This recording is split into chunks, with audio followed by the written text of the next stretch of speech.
Rob Cooper from Distinctive Gardens gave me a book called Built to Sell, which was a hard copy book. And at that point, I was really trying to find out more about everything. I wanted to understand how to run business. I wanted to understand, what a profit and loss was, and strategies around marketing. And I was listening to audiobook after audiobook after audiobook. So this was the period probably before Spotify became a thing, and where Apple iPods existed, not iTunes. So this is when the phone and the music device was still kind of separate, but it was becoming more phones. Amazon, I'm pretty sure, had Audible at that point, and I started listening to a lot of audiobooks. And one of the audiobooks I listened to was called The Pumpkin Plan. And, I think after Michael left, I was really trying to stamp my brand on the company, because it was always this two-person, fuzzy, wishy-washy, non-cohesive, like, we do irrigation like this, but only if Michael and Clint both agree on it. Whereas I was like, no, like, this is what we stand for. And I started listening to books, and I was sending, those books to Matt. I think Matt was managing the shop at the time. So I was sending him books like, listen to this one, this is wicked, listen to this one. And so the Pumpkin Plan really gave me a clear understanding. Like, I think it's really like the Pumpkin Plan and Gary Vee and everything that you kind of see me involved in didn't tell me what to do. It kind of helped me understand that it's what I knew and what I truly believed in. And it just gave me almost like a shield to go, no, I'm doing this. And I think that's what I'm trying to do with my content now, is say, like, well, I'm making In the Car with Clint that says, go communicate better with someone because you're going to get a better result.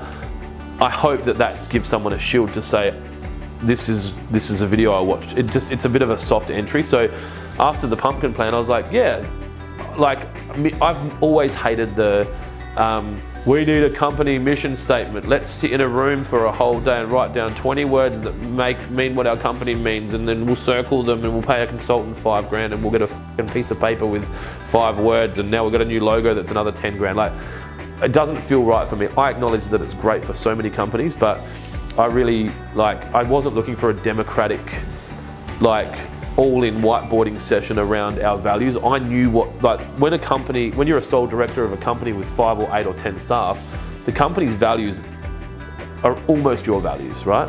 That's why you see these things, see massive changes when guys like Steve Jobs leave Apple. Culturally, the leader's values and the company's values are so in line. A new leader comes in with slightly different values, you've got these concerns.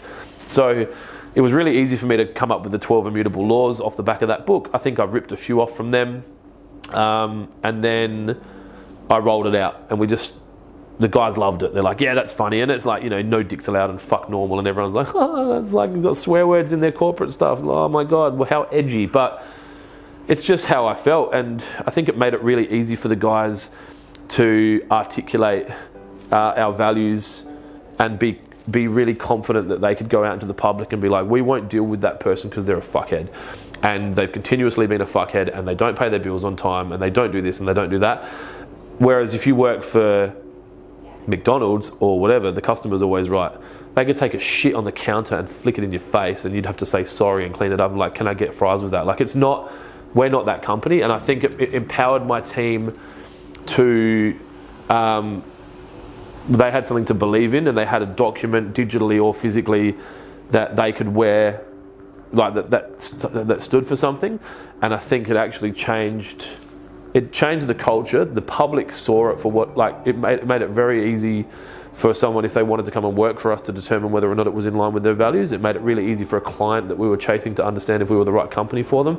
And I think it's helped us retain both staff and clients, because we've made it really clear before we start to have the relationship what the relationship's going to be like, so that there's no ambiguity, and then they're not coming in and 3 months later going, this isn't in line with what I thought it was going to be. So I think the two things that massively impacted Waterpro's growth would be the 12 immutable laws being publicly there, and us tracking, budgeting and tracking our sales daily.